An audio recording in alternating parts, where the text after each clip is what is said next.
What's small group communication? Small group communication is defined as 3 or more people working together interdependently for the purpose of accomplishing a task. What are the limits on group size to be a small group? If a group has less than 3 members and more than 15, it cannot be defined as a small group. Interdependence is another part of group communication. Interdependence is the process by which a change in one part affects all the other parts. Interdependence is not the same thing as independence, so try not to get the 3 confused. Along with those 2 aspects, small group communication is also considered a form of internal communication.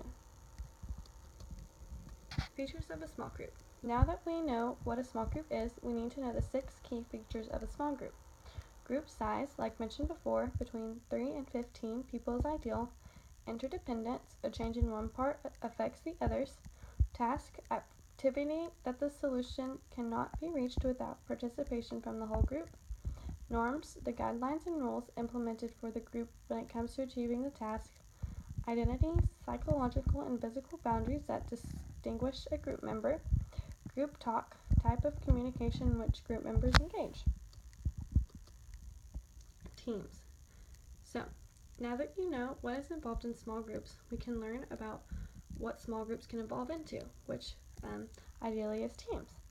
A team relies very heavily on small group interactions. Therefore, a team is very similar to a small group, but it varies in 3 ways. Group members hold each other mutually accountable. Members show an extraordinary amount of involvement compared to normal groups. Members within the group are chosen very carefully. Advantages and disadvantages. While group work has its advantages, it also is important to know that it has its disadvantages as well. Unfortunately, many individuals consider the disadvantages of group work to outweigh its advantages. Neil Colemer, wrote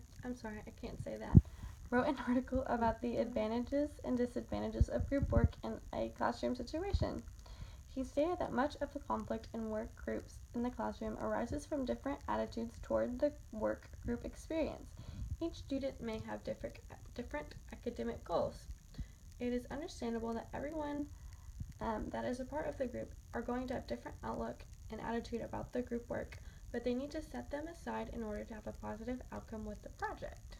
Giovanni stated several key factors of how it is easy to avoid work as a major disadvantage. When in a group, especially a large one, it is very easy for the person to avoid work and leave it to others to complete.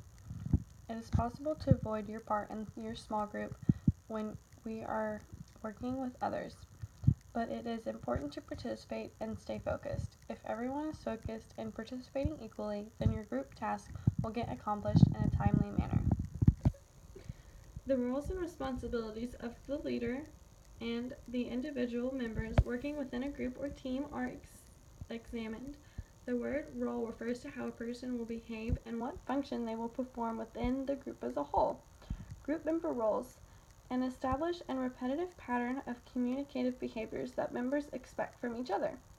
Group leadership: similar to group roles, whether you and your fellow group members engage in leadership is influenced by how you communicate with each other. Initiator-contributor role: whoever assumes this role is usually the group leader, and as the task leader, your group members rely on you to take charge. Information giver role: usually demonstrates the ability to provide and synthesize ideas and alternatives for the group. Orienter role: summarize your group's progress, question the solutions or of options agreed on by members. Recorder role: takes the minutes of meetings and records any other group actions that need to be stored for records. Encourager and harmonizer: the most essential are these 2 roles. As the encourager, you recognize the contributions made by each member and communicate with them to maintain positivity, and as the harmonizer, you mediate disagreements as they arise. It is possible for people to adapt to different team roles at different times, such as role flexibility. Team roles often become more prevalent when a team or group has had to mature and develop cohesiveness. Role flexibility refers to possessing the skills and abilities necessary to play an important role in group effectiveness. Group conflict can be good.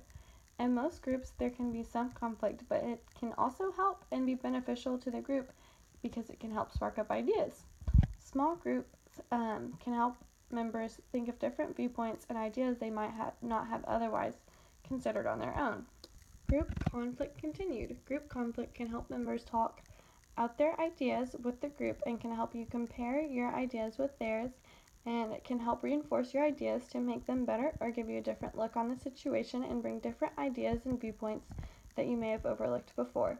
Not everyone in a group is going to have the same opinions and viewpoints, and sharing these opinions with your group can help offer everyone a new perspective and generate new ideas. Thanks for watching! Citations. Alright, time for Jeopardy!